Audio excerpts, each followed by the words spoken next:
কেন্দ্ৰীয় প্ৰথম সংখ্যক যি ত্ৰিবাৰ্ষিক বিলাসীপাৰা অধিৱেশন এই অধিৱেশনৰ আজি দ্বিতীয় দিন আৰু দ্বিতীয় দিনৰ প্ৰথম কাৰ্যসূচী সাংস্কৃতিক শোভাযাত্ৰা ইতিমধ্যে আপোনালোকে দেখিছে সমাপ্ত ঘটিছে আৰু তাৰ পিছে পিছে লগে লগে এখন মুকলি সভা অনুষ্ঠিত হ'ব আৰু এই মুকলি সভাত আমি মুখ্য অতিথি হিচাপে আমন্ত্ৰণ জনাইছোঁ সদৌ অসম ছাত্ৰ সন্থাৰ সন্মানীয় মুখ্য উপদেষ্টা ডক্টৰ সমুজ্জ্বল কুমাৰ ভট্টাচাৰ্য অসমৰ জাতীয় জনগোষ্ঠীয় সংগঠনৰ আন বিষয়ববীয়াসকলক আমি আমন্ত্ৰণ জনাইছোঁ। গতিকে এই মুকলি সভাখনত নাটযোগীসকলৰ যি দীৰ্ঘদিনীয়া সমস্যা এই সমস্যাৰ ওপৰত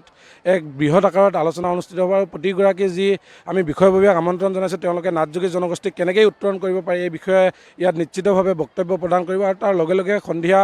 আমাৰ এক সাংস্কৃতিক অনুষ্ঠান অনুষ্ঠিত হ'ব আৰু তাৰ সমান্তৰালকৈ আমাৰ এই মূল যি বিষয় এই অধিৱেশনখনৰ যি মূল বিষয় প্ৰতিনিধি সভা অনুষ্ঠিত হ'ব আৰু প্ৰতিনিধি সভাত এই নাটযোগীসকলৰ যি ৰাজনৈতিক ভৱিষ্যত সেই ৰাজনৈতিক ভৱিষ্যত ইতিমধ্যে চিন্তা চৰ্চা কৰি থকা হৈছে আৰু ৰাজনৈতিক ভৱিষ্যত কি হ'ব তাক নিৰ্ধাৰণ কৰা হ'ব আৰু পৰৱৰ্তী সময়ত 2021 যি বিধানসভা নিৰ্বাচন এই নিৰ্বাচনত সদৌ অসম নাটযোগী ছাত্ৰ সন্থাই ৰাজনৈতিকভাৱে কেনেকৈ আগবাঢ়ি যাব আৰু ভৱিষ্যতে ৰাজনৈতিকটোক কেনেকৈ নিজৰ জনগোষ্ঠীৰ আওতালৈ আনিব পাৰে তাৰ কাৰণে এই প্ৰতিনিধি সভাতে নিশ্চিতভাৱে আলোচনা কৰা হ'ব।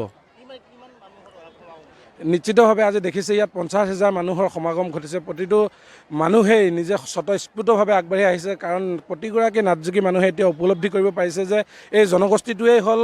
ৰাজনৈতিকভাৱে পিছ পৰি থকা এটা জনগোষ্ঠী, অৰ্থনৈতিকভাৱে পিছ পৰি থকা এটা জনগোষ্ঠী, সামাজিকভাৱে সেৱন কৰি থকা এটা জনগোষ্ঠী। অৰ্থাৎ প্ৰতিখন চৰকাৰে এই জনগোষ্ঠীটোক লাঞ্ছিত আৰু বঞ্চিত কৰি আহিছে। গতিকে পৰৱৰ্তী দিনত যাতে এই জনগোষ্ঠীটোক কোনো এখন চৰকাৰে লাঞ্ছিত বঞ্চিত কৰিব নোৱাৰে তাৰ কাৰণে স্বতঃস্ফূৰ্তভাৱে ৰাইজ ওলাই আহিছে আৰু ৰাইজ ওলাই আহি আজি প্ৰতিবাদ ইয়াত সাব্যস্ত কৰিছে। চৰকাৰখনক আহ্বান জনাইছে যে অতি শীঘ্ৰে নাটযোগীসকলৰ যি দীৰ্ঘদিনীয়া সমস্যা আছে এই সমস্যাসমূহক সমাধান কৰি দিবলৈ তেওঁলোকে আহ্বান জনাইছে।